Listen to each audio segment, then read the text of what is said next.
नमस्कार दोस्तों, master classes में आपका स्वागत है। दोस्तों, दिल्ली पुलिस के लिए जो सीरीज़ हमने शुरू की थी, आज उसका पार्ट 5 है। तो चलिए शुरू करते हैं आज की क्लास। पहला क्वेश्चन है हमारे पास, 4 वर्ष के अंतराल में पैदा हुए 4 बच्चों की आयु का योगफल 48 है। सबसे छोटे बच्चे की आयु ज्ञात कीजिए। तो क्या करेंगे हम, मैं मान लेता हूँ सबसे छोटे बच्चे की आयु है x वर्ष, ठीक है। तो उससे बड़े वाले कितनी होगी x+4, और उससे बड़े वाले की x+8, और उससे बड़े वाले की होगी x+12। क्योंकि क्या बोल रहा है कि 4 वर्ष के अंतराल में पैदा हुए हैं, यानी कि अगर पहला बच्चा x वर्ष है तो उससे अगला होगा x+4, उससे अगला x+8, और उससे अगला होगा x+12। और उन 4 बच्चों की आयु का योगफल दे रखा है 48, ठीक है। अगर मैं इनको ऐड कर दूं, x+4, x+8 और x+12, तो कितना है 48। इनको ऐड करेंगे 1 2 3 4, यानी कि 4x प्लस क्या हो गया 4 और 8 12, 12 और 12 24, किसके बराबर है 48 के। और क्या लिख सकता हूँ 4x और 24 इधर रखकर माइनस का 24, यानी कि इधर क्या बच गया 24, और x क्या हो गया 24/4 बराबर 6, यानी कि x की वैल्यू आ गई हमारे पास 6। पूछिए क्या है, सबसे छोटे बच्चे की आयु ज्ञात कीजिए। सबसे छोटा बच्चा हमने माना था x वर्ष, है ना। तो क्या आ गई 6 वर्ष। सबसे छोटे बच्चे की आ गई 6 वर्ष। अगर ये हमसे पूछ लेता कि सबसे बड़े बच्चे की आयु ज्ञात कीजिए, तो सबसे बड़े बच्चे की हम कैसे करते, x की वैल्यू तो आ गई 6, और क्या कर देते 12 ऐड, यानी कि 18। सबसे बड़े बच्चे की आती 18 वर्ष, और सबसे छोटे बच्चे की आ गई 6 वर्ष। पूछा क्या है सबसे छोटा बच्चा, सबसे छोटा बच्चा है ऑप्शन सी, यानी कि 6 वर्ष। अगला क्वेश्चन है, 30 संख्याओं का औसत 61 है। यदि एक संख्या 70 को 130 से बदल दिया गया है तो औसत में वृद्धि ज्ञात करो। दे क्या रखा है हमें, 30 संख्याएं हैं और उनका औसत दे रखा है 61। यानी कि अगर 30 संख्याओं का अगर सम हमें निकालना हो, योगफल अगर हमें निकालना हो, तो हम क्या करेंगे 61 × 30, ठीक है।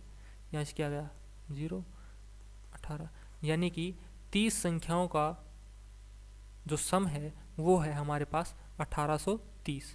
अब बोल रहा है यदि एक संख्या 70 को 130 से बदल दिया गया है, यानी कि इन 30 संख्याओं में से कोई एक संख्या थी 70, अब उसको बढ़ाकर कर दिया है 130, ठीक है। पहले कोई संख्या 70 थी, अब उसको बढ़ाकर कितना कर दिया है 130। तो यानी कि इसमें भी बढ़ोतरी होगी, टोटल सम में भी बढ़ोतरी होगी। कितनी होगी, यहाँ पे डिफरेंस कितना है 60 का, तो इसमें भी 60 की बढ़ोतरी होगी, है ना। तो कितना हो गया, नया सम हमारे पास आ गया 1890। अब औसत पूछी है, औसत कैसे निकालते हैं, टोटल सम डिवाइड बाई संख्याओं की संख्या, कितनी है 30, कितनी बजाएगा ये 3 6 18, 3 3, यानी कि नया औसत आ गया हमारे पास 63। दूसरा तरीका है, देखो यहाँ पे डिफरेंस कितना है 60 का, और संख्याएं कितनी है 30, यही हमें डिवाइड करना है, क्या आ गया 2, यानी कि ये 2 है, ये क्या है औसत में बढ़ोतरी। पहले औसत कितनी थी 61, 61 में अगर मैं 2 जोड़ देता हूँ तो नया आ गया 63, ये आंसर आ गया। या तो इससे कर सकते हो या फिर इससे कर सकते हो, कैसे भी इसको कर सकते हो। अगला क्वेश्चन है, 25,000 रुपये पर प्रतिवर्ष की दर से 1 वर्ष के बाद प्रतिवर्ष 16% की दर से अर्जित चक्रवृद्धि और साधारण ब्याज के बीच कितना अंतर है यदि ब्याज अर्धवार्षिक रूप से संयोजित है। देखो, जब ब्याज दर हमें अर्धवार्षिक दे रखी हो तो हम क्या करते हैं, जो रेट होता है यानी दर होता है उसका हम हाफ करते हैं, है ना। और जो टाइम होता है उसका हम करते हैं ट्वाइस, यानी कि 2 गुना। अब दर हमें 16% दे रखी है, लेकिन अर्धवार्षिक बोल रहा है, तो कितनी हो जाएगी हमारे पास 8%। और क्या होगा, टाइम हमें 1 साल दे रखा है, तो टाइम क्या हो जाएगा 2 गुना, 2 वर्ष। ये हमें चूज करना है। अब बोल रहा है 25,000 रुपये पर, तो चक्रवर्ती ब्याज का फॉर्मूला क्या होता है? चक्रवर्ती ब्याज का फॉर्मूला होता है यानी कि P1 प्लस आर बाई 100, इसका time t is equal to होता है अमाउंट के, है ना। अब देखो P कितना है 25,000, ठीक है। 1 प्लस आर, रेट कितनी है 8 डिवाइड बाई 100, टाइम है 2 साल, ये है अमाउंट। इसको सोल्व करेंगे तो क्या आएगा 25,000, यहाँ से 108 बटे 100 इंटू 108 बटे 100, 2 जीरो से 2 जीरो, अगर 25 से काटो तो ऊपर 10, यहाँ पे 4 से कितने में जाएगा 4 दूनी 8, 3 4 7 28। अब अमाउंट आ गया हमारे पास 108 मल्टीप्लाई 270। अगर इनको हम मल्टीप्लाई करेंगे तो आएगा यहाँ पे 29,160। आप इसकी मल्टीप्लाई कर लेना, मैं डायरेक्ट लिख रहा हूँ यहाँ पे 29,160। ये आ गया हमारे पास अमाउंट। हमें निकालना क्या है चक्रवर्ती ब्याज। चक्रवर्ती ब्याज निकालने के लिए क्या करेंगे, मिश्र धन में से मूलधन घटाएंगे। मिश्र धन है हमारे पास 29,160 और मूलधन है 25,000, तो हम घटा देंगे 25,000। यहाँ पे कितना बचेगा 0, 6, 11 मासी यो 1 और 9 से 5 गया 4, यानी कि 4160 रुपये है, वो है चक्रवर्ती ब्याज। ठीक है, अब क्या निकालेंगे, अब निकालेंगे साधारण ब्याज। साधारण ब्याज क्या होगा, साधारण ब्याज का फॉर्मूला होता है मूलधन गुना दर गुना समय बटे 100। ठीक है, अब हम निकालेंगे साधारण ब्याज। मूलधन है हमारे पास 25,000, दर है 8, समय है 2 बटे 100, 2 जीरो से 2 जीरो, यानी कि 250 मल्टीप्लाई बाई 16। अब कितना आ जाएगा, 25 को 16 से करेंगे तो 400 और 1 जीरो 4,000। ये आ गया हमारे पास साधारण ब्याज। अब पूछा क्या है, चक्रवर्ती ब्याज और साधारण ब्याज का अंतर, यानी कि 4160 तो चक्रवर्ती ब्याज है और साधारण ब्याज हमारे पास 4,000, कितना आ गया 160, यानी कि 160 रुपये है, वो है चक्रवर्ती ब्याज और साधारण ब्याज का अंतर, यानी कि option B is the right answer. हम इसको दूसरे तरीके से करते हैं। दूसरे तरीके से कैसे करेंगे, हम इसको करेंगे ट्री डायग्राम से। हम बनाते हैं सबसे पहले 2 वर्ष का ट्री डायग्राम। ये आ गया हमारे पास 2 वर्ष का ट्री डायग्राम। ये क्या होता है, ये होता है मूलधन। मूलधन कितना दे रखा है 25,000। ठीक है, अब दर कितनी है 16, तो अर्धवार्षिक है तो कितने काउंट करेंगे आधा, यानी कि 8%, यहाँ भी 8%। अब 25,000 का 8% कितना होगा 25 8 200, यानी कि 2,000। यहाँ भी क्या आ गया 2,000। अब क्या करेंगे, दूसरे साल के लिए कितना होगा 8%, ब्याज के ऊपर ब्याज। अब 2,000 का 8% कितना होगा 8 दूनी 16, यानी कि 160, है ना। ये तो आ गया पहले साल के लिए, है ना। पहले साल के लिए क्या आ गया साधारण ब्याज और चक्रवर्ती ब्याज। ठीक है, और दूसरे साल के लिए क्या आ गया, ये आ गया चक्रवर्ती ब्याज। देखो ये तो था पहले साल के लिए, ये था साधारण ब्याज, ये था चक्रवर्ती ब्याज। अब दूसरे साल के लिए क्या है, ये वाला क्या है, ये चक्रवर्ती ब्याज। अब पहले साल के लिए क्या होता है, जो साधारण ब्याज और चक्रवर्ती ब्याज है वो समान रहता है ना, और अगले साल चेंज हो जाता है। तो इन दोनों के बीच में डिफरेंस कितना है, ये 160। ये हमारे पास क्या आता है 2 साल के में डिफरेंस, चक्रवर्ती ब्याज और साधारण ब्याज का डिफरेंस हम यहाँ से डायरेक्ट लिख सकते हैं, यानी कि 160 रुपये क्या है चक्रवर्ती ब्याज और साधारण ब्याज के बीच में डिफरेंस, यानी कि option B is the right answer. अगला क्वेश्चन है, एक मोबाइल पर 10,000 रुपये अंकित है, उसे 35% और 10% की 2 क्रमिक छूट के बाद बेचा जाता है। ग्राहक द्वारा प्राप्त छूट की राशि ज्ञात कीजिए। अंकित मूल्य हमें दे रखा है 10,000 रुपये। ठीक है, अब जब 2 क्रमिक छूट देते हैं तो क्या करते हैं हम, अब जो छूट है उसको 100 में से घटाते हैं। 100 में से 35 गया तो कितना बचा 65 डिवाइड बाई 100 मल्टीप्लाई करेंगे 10 को 100 से घटाएंगे तो 90/100। अब इसको काट दो, 2 जीरो से 2 जीरो, 2 जीरो से 2 जीरो, यहाँ पे क्या आ गया 0, 9 पंजो 45, ये 4, 9 छक्के 54 और 4 58, यानी कि 5850। अब क्या करते हैं, जो अमाउंट है उसमें से इसको घटा देंगे, कितना आ जाएगा 0, 5, 9 से 8 गया 1 और 9 से 5 गया 4, ये आ गया। ये क्या है हमारे पास, ग्राहक द्वारा प्राप्त छूट की राशि, यानी कि 10,000 में से उसे 5150 रुपये की छूट प्राप्त हुई है, जब उसने 35% और 10% की 2 क्रमिक छूट प्राप्त की है। एक तो हो गया हमारे पास ये। दूसरा है, जब क्रमिक छूट निकालते हैं उसका फॉर्मूला होता है a plus b minus a into b divide by 100। a है हमारे पास 35, b है 10, माइनस का क्या कर 35 इंटू 10 बाई 100, 1 जीरो से 1 जीरो, यहाँ पे क्या बच गया 45 और माइनस का 35/10 यानी कि 3.5 है ना, कितना होगा यहाँ पे 41.5।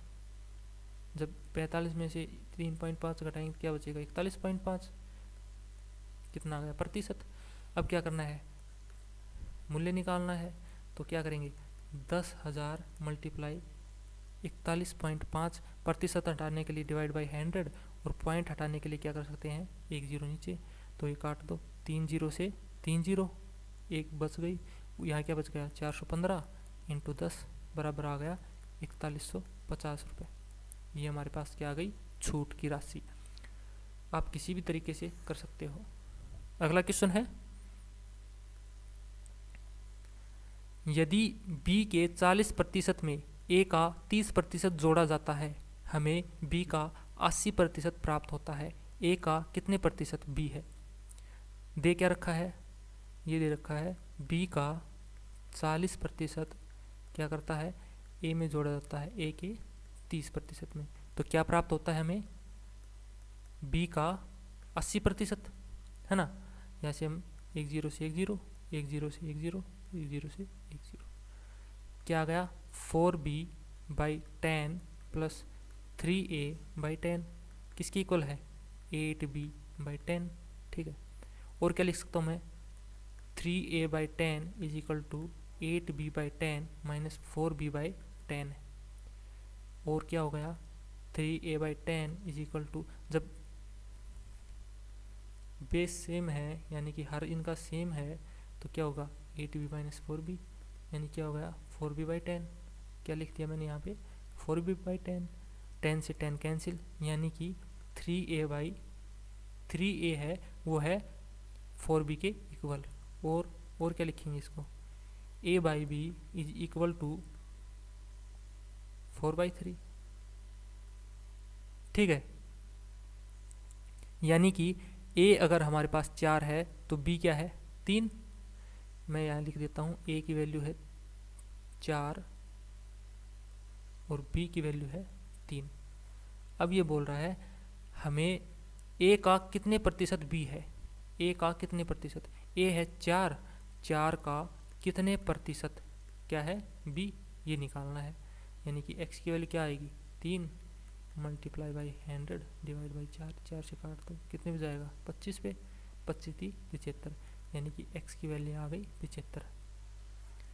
तो a का 75% क्या है b, option D is the right answer. अगला क्वेश्चन है 590, 1062 और 8850 का महत्तम समापवर्तक ज्ञात कीजिए। अब महत्तम समापवर्तक क्या होता है, इनमें जो हाईएस्ट कॉमन फैक्टर होता है वही। अब देखो 590 का मुझे क्या करना है फैक्टर करने हैं। 590 को कैसे करूँगा, 2 पे 2 2 4, 2 निम 18, 2 पंज 10, कितने पे जाएगा 5 पे, 5 5 25, 2 4 5 निम 45, 59 किसी से जाता नहीं है, तो इसके क्या क्या आ गए 2 इंटू 5 इंटू 59। ठीक है, और किसके निकालने हैं मुझे, और निकालने हैं 1062 के, तो 1062 के मैं निकाल लूँगा। 1062 क्या क्या आएंगे, 2 से 2 पंजा 10, 2 तिया 6, 2 एकम 2, 5 और 3 8, 8 और 1 9, यानी कि 3 से जाएगा, 3 एकम 3 बचा 2, 3 सता 21, फिर 3 सता 21, 7 7 14 और 1 15, 3 से जा रहा है, 3 पंजे 15, 2 3 निम 27, यानी कि फिर से 59 आ गया। ये किसी का नहीं होता तो इसको ऐसे ही रहने दे, 2 इंटू 3 इंटू 3 इंटू 59, ये आ गए 1062 के फैक्टर। ठीक है, इसी तरह हम निकालेंगे 8850 के। 8850 के क्या क्या आ गए, 8850 के आ गए, पहले तो 2 पे 4 4 25, फिर जाएगा 5 पे, 5 8 40 और 5 8 40, 2 5 5 25, फिर 5 पे, 5 एकम 5, 3 5 7 35 और फिर से 5 7 35, कितने में जा रहा है, 3 पे, 3 5 15, 3 निम 27, यानी इसके क्या क्या हो गए, 2 इंटू 5 इंटू 5 इंटू 3 इंटू 59, ये आ गए हमारे पास 8850 के फैक्टर। अब करना क्या है हमें, अब हमें करना है इन तीनों में से जो कॉमन है वो हमें अलग करने हैं। कॉमन क्या है, एक तो 59 है, ये तीनों में है, तो एक तो हो गया 59, और क्या है देखो, 2 इसमें है, इसमें है, इसमें है, तो एक हो गया 2, 5 है, 5 इसमें है, इसमें नहीं है, तो हो गया कैंसिल। तो क्या आ गया हमारे पास, 59 इंटू 2 यानी कि 118। 118 क्या है, इनका महत्तम समापवर्तक, यानी 118 है इनका highest common factor. Option D is the right answer. अगला क्वेश्चन है, एक ट्रेन है 220 मीटर लंबी है और 36 किलोमीटर पर आवर की गति से चल रही है, 110 मीटर लंबी सुरंग को पार करने में समय कितना लगेगा। ट्रेन की लंबाई दे रखी है हमें 220 मीटर और उसकी स्पीड दे रखी है 36 किलोमीटर पर आवर। ठीक है, और जो सुरंग है हमारे पास, सुरंग की लंबाई कितनी है, 110 मीटर। ठीक है, अब आंसर है हमारे पास सेकंड में, तो यानी कि जब ये किलोमीटर पर आवर है, इनको कैसे चेंज करेंगे, यानी कि 5/18 से अगर मैं मल्टीप्लाई कर दूं तो जो हमारे पास रिजल्ट आएगा वो क्या आएगा, मीटर पर सेकंड में, है ना। किलोमीटर पर आवर को जब कन्वर्ट करते हैं मीटर पर सेकंड में तो क्या करते हैं, 5/18 से मल्टीप्लाई, और जब मीटर पर सेकंड से किलोमीटर पर आवर में कन्वर्ट करते हैं तो करते हैं 18/5 से मल्टीप्लाई, ये याद रखना। ठीक है, अब मैंने कर दिया, जब किलोमीटर पर आवर था तो इसको मीटर पर सेकंड में बनाने के लिए मैंने किया 5/18, तो हमारे पास क्या आ गया 10 मीटर पर सेकंड, और सुरंग की लंबाई दे रखी है 110 मीटर। अब पूछा क्या इसने कि 110 मीटर लंबी सुरंग को पार करने में कितना समय लगेगा, तो टोटल डिस्टेंस कितनी हो गई, एक तो ट्रेन की लंबाई और एक सुरंग की लंबाई, यानी कि 110 प्लस 220, और इसको डिवाइड करना किससे है, स्पीड से। स्पीड कितनी है 10, यानी कि 330/10 कितनी आ गई, 33 सेकेंड। ये हमारा आंसर है, यानी कि option D is the right answer. अगला क्वेश्चन है, अभी और भूपेश एक दिन में पूरा करने के लिए एक काम लेते हैं और 9600 शुल्क लेते हैं, यानी कि 9600 रुपये शुल्क लेते हैं, जिसे वे 1/3 रेशियो 1/2 में विभाजित करते हैं। प्रत्येक के द्वारा प्राप्त धनराशि के बीच का अंतर ज्ञात करो। 2 व्यक्ति हैं, एक है अभी और दूसरा है भूपेश। ठीक है, इनका टोटल दे रखा है, दोनों कितना कमाते हैं, 9600 रुपये, है ना। और क्या दे रखा है, अगर मैं इसको ए मान लूँ और मैं इसको बी मान लूँ तो कितना है 9600, है ना।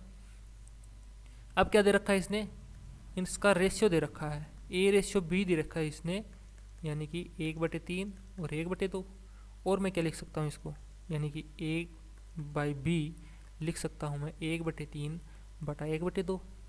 ठीक है, और a/b लिख सकता हूँ मैं 1/3 मल्टीप्लाई 2/1, यानी कि जब इसको मैं चेंज करूँगा तो 2 ऊपर आ जाएगा, तो क्या आ गया, a/b आ गया हमारे पास 2/3।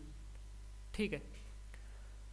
अब क्या दे रखा है इसने दे रखा है दोनों कितना कमाते हैं 9600, यानी कि अगर ए 2 कमाता है तो बी कितना कमाता है 3, और इनका ऐड सम दे रखा है यानी कि 5 दे रखा है, कितना कमाते हैं 9600 के बराबर।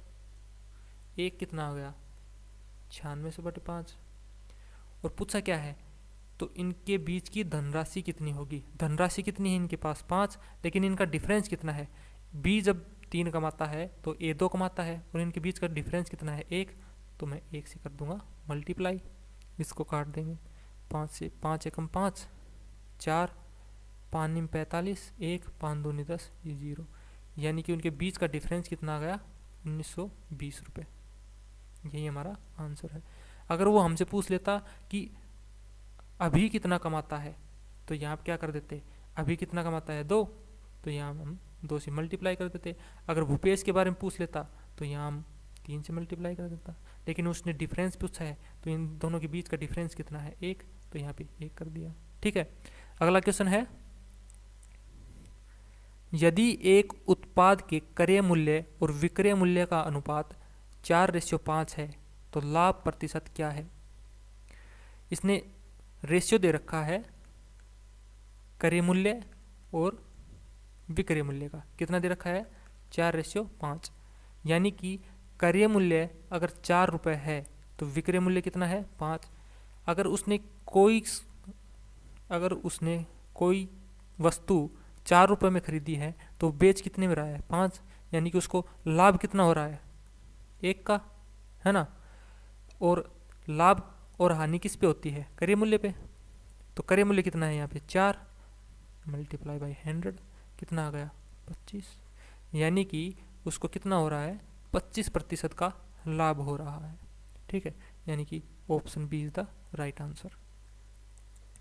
अगला क्वेश्चन है, a प्लस बी बराबर है 19 और ए बी दे रखा है 90, तो ए स्क्वेयर प्लस बी का मान ज्ञात कीजिए। a प्लस बी है हमारे पास 19 और ए बी है 90, ए स्क्वेयर प्लस बी स्क्वेयर निकालना है। तो ए स्क्वेयर प्लस बी स्क्वेयर हमारे पास कैसे आ सकता है, अगर मैं इसका स्क्वेयर करूं, है ना, तो मैं कर देता हूं यहाँ पे स्क्वेयर ए प्लस बी का स्क्वेयर। तो अगर इधर स्क्वेयर किया है तो इधर भी स्क्वेयर करना पड़ेगा, यानी कि इधर 19 का स्क्वेयर। ए प्लस बी का स्क्वेयर फॉर्मूला क्या होता है, A square plus B square plus का 2ab बराबर होता है 19 का स्क्वेयर कितना होता है 361, ये मैंने लिख दिया 361। अब ए स्क्वेयर प्लस बी स्क्वेयर तो मुझे निकालना है ना, मैं इसको सेम रखूँगा ए स्क्वेयर प्लस बी स्क्वेयर। अब 2 और ए बी दे रखा है मुझे 90, ए बी की जगह मैं वैल्यू पुट कर दूंगा 90, कितना आ गया 361, यानी कि A square plus B square plus का 180 इज इक्वल टू 361, और क्या हो गया ए स्क्वेयर प्लस बी स्क्वेयर 180 इधर आकर माइनस का 1, 16 से 8 गया 8, 2 से 1 गया 1, यानी कि A square plus B square की वैल्यू कितना आ गई 181। यही हमारा आंसर है, option D is the right answer. अगला क्वेश्चन है, जब किसी संख्या को 8 से विभाजित किया जाता है तो शेष 3 प्राप्त होता है, उसी संख्या को 2 से विभाजित करने पर शेषफल क्या मिलेगा। देखो कैसे करेंगे इसको, मैं क्या करूँगा 8 का कोई भी मल्टीपल ले लेता हूँ, मैं 8 ले लेता हूँ, 16, 24, आपका जो मर्जी करे वो ले सकते हो। ठीक है, मैंने ले लिया, मान लो मैंने 16 ले लिया, है ना। अगर मैं 8 से इसको विभाजित करता हूँ तो पूरा पूरा जाएगा 2 पे, लेकिन ये क्या बोल रहा है, तो शेष 3 प्राप्त होता है, यानी कि शेष 3 कब प्राप्त होगा, अगर मैं इसमें 3 जोड़ दूँ। अगर 16 की जगह वो संख्या अगर हमारे पास 19 होती और मैं उसको 8 से विभाजित करता तो हमारे पास 3 शेष मिलता, है ना। कोई भी संख्या ले लो, जैसे अगर मैं 24 ले लेता हूँ और 24 से 8 दिया 24 पूरा पूरा जा रहा है, लेकिन शेष 3 बचना चाहिए, तो मैं क्या कर दूंगा 3 ऐड, कितनी हो गई 27, यानी 27 वो संख्या है, अगर मैं 8 से उसको विभाजित करूँ तो क्या मिलेगा 3 शेष मिलेगा। ठीक है, अब क्या बोल रहा है, उसी संख्या को 2 से विभाजित करने पर शेषफल क्या मिलेगा। देखो ये संख्या है, अब बोल रहा है जो संख्या है ना उसको 2 से विभाजित करने पर शेषफल क्या मिलेगा। 2 से अगर मैं विभाजित करता हूँ, 2 निम 18 यानी कि 1 शेषफल मिल रहा है। अगर मैं 27 को 2 से भाग कर रहा हूँ, 2 एकम 2, 2 तिया 6, यानी कि यहाँ पे क्या मिल रहा है 1, यानी कि हर बार क्या मिलेगा, शेषफल हमेशा 1 मिलेगा। तो राइट आंसर है यहाँ पे ऑप्शन ए 1। अगला क्वेश्चन है 6800 रुपये की धनराशि 30% अर्धवार्षिक चक्रवृद्धि ब्याज की दर से कितने वर्षों में 8993 रुपये हो जाएगी। ये हमें निकालना है। तो हमने पिछले क्वेश्चन में क्या किया था, जब हमारे पास अर्धवार्षिक दे रखा हो तो जो दर है, रेट है, वो क्या होती है हाफ, यानी कितनी हो जाएगी 15%, और जो टाइम है वो क्या हो जाएगा ट्वाइस, है ना।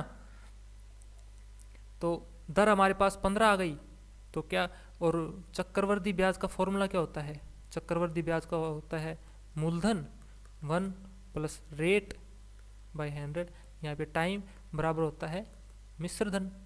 ठीक है, अब मूलधन क्या है हमारे पास 6800, मैं यहाँ पे पुट करूँगा 6800, 1 प्लस रेट कितनी आ गई हमारे पास 15 डिवाइड बाई 100, ये टाइम हमें निकालना है, टाइम का टी रख लिया मैंने, और मिश्र धन कितना है 8993।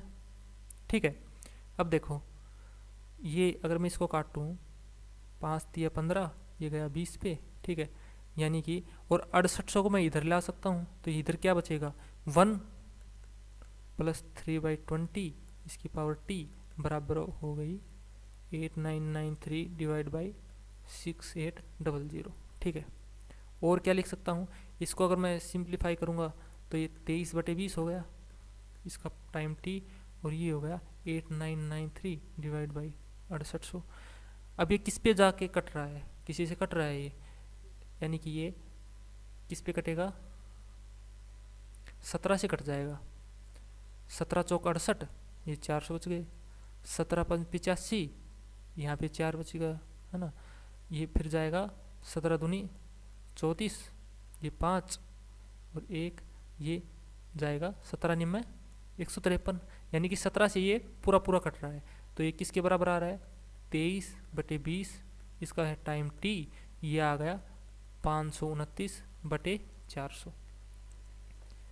अब अगर हम इसको गौर से देखें तो क्या है, ये है 23 का स्क्वायर और ये है 20 का स्क्वायर, है ना।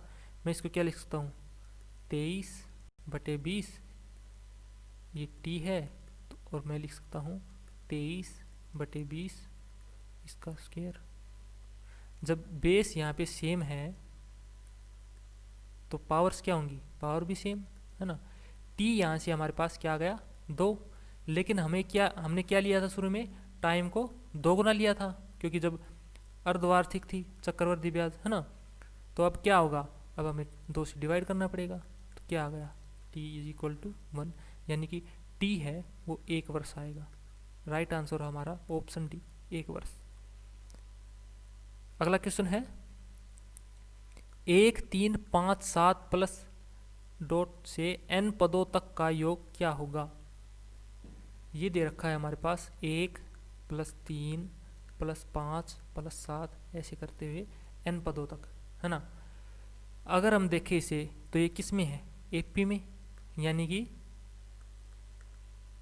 समांतर श्रेणी। समांतर श्रेणी क्या होती है, जिनमें डिफरेंस होता है वो समान होता है, यहाँ भी 2 है, यहाँ भी 2 है, यहाँ भी 2 है ना। तो ये क्या है समानांतर श्रेणी में। अब समानांतर श्रेणी में n पदों तक के संख्या, ये n पदों तक के अंकों का योग क्या होता है, यानी कि Sn होता है हमारे पास, फॉर्मूला होता है, ये होता है n/2 इंटू 2a,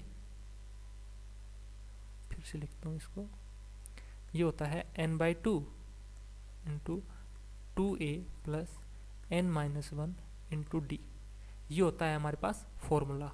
ठीक है, अब n क्या है, n तो n है, n की जगह मैंने n रख दिया बाई 2। a क्या है, a होती है हमारे पास पहली संख्या है 1 से मल्टीप्लाई, n -1 और डी क्या है, डी होता है इनका डिफरेंस, यानी कि 3 - 1 = 2, तो डी आ गया 2। इसको हम सोल्व कर लेंगे, n/2 2 प्लस यहाँ क्या आ गया, n-1 को 2 से करूँगा तो 2n - 2, -2 से +2 कैंसिल, कितना बच गया n/2 इंटू 2n। अब 2 से क्या होगा 2 कैंसिल, कितना हो गया n²। यही हमारा आंसर है, यानी कि option C is the right answer. अगला क्वेश्चन है, ये हमें सिंप्लीफाई करना है, ठीक है। कैसे करेंगे हम इसको, सबसे पहले अंदर वाली ब्रैकेट को हम सोल्व करेंगे। 114 भाग 87 माइनस का है 37 माइनस का, अब देखो यहाँ पे हम सोल्व करेंगे 55 माइनस, सबसे पहले क्या होता है भाग, यानी कि फॉर्मूला तो पता होगा, बी बोर्ड मास, ये हमारे पास क्या होता है, इसी को हमें फॉलो करना होता है। अब 55 माइनस 84/7 गुना 4, ठीक है। यहाँ से क्या आ गया 7 से 7 एकम 7, 7 दूनी 14, 12 7 84, यहाँ पे 84, 12 चौक 48 है ना, 12 चौक 48, 48 आ गया, यानी कि 114 भाग ये है 87 माइनस का 37 माइनस का 55 और माइनस का क्या बच गया यहाँ पे 48, ठीक है।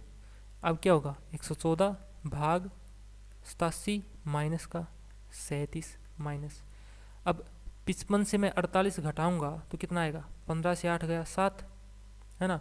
ये अंदर तो क्या बच गया, अंदर तो होगा हमारे पास प्लस का, लेकिन जब ब्रैकेट से बाहर आएगा तो माइनस है, तो क्या हो जाएगा माइनस का, ये हो गया माइनस का।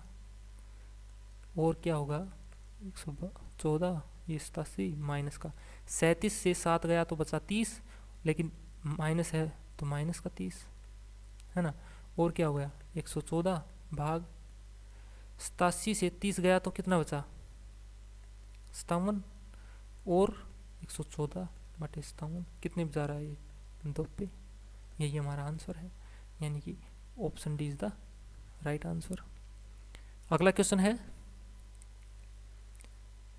जय और जॉय की आयु का अनुपात 5:2 है, उनकी आयु का योग 63 है, 9 वर्षों बाद उनकी आयु का अनुपात क्या होगा। दो व्यक्ति हैं, एक है जय एक है जॉय, यानी कि एक तो हो गया जय एक हो गया जॉय, इनका अनुपात दे रखा है 5:2, यानी मैं लिख सकता हूँ 5x/2x। अगर आप कंफ्यूज होते हैं तो हमेशा क्या करें, रेशियो के साथ x मान ले, बाद में x कट जाएगा और सोल्व हो जाएगा, ठीक है। मैंने 5x और 2x ले लिया। अब क्या बोल रहा है, उनकी आयु का योग 63 है, तो 5x अगर जय की आयु है तो जॉय की आयु है 2x, और इनका योग दे रखा है, यानी कि 7x किसके बराबर दे रखा है 63 के, x क्या आ गई यहाँ पे 63/7, यानी कितना हो गया 9, x की वैल्यू आ गई 9, ठीक है। अगर x की वैल्यू 9 है हमारे पास, तो जय की आयु कितनी होगी, हमारे पास कितनी थी 5x और जॉय की थी 2x, तो जय की आयु हो गई हमारे पास 9 × 5 और जॉय की हो गई हमारे पास 2 × 9, है ना। ये कितनी हो गई 45, ये हो गई 18।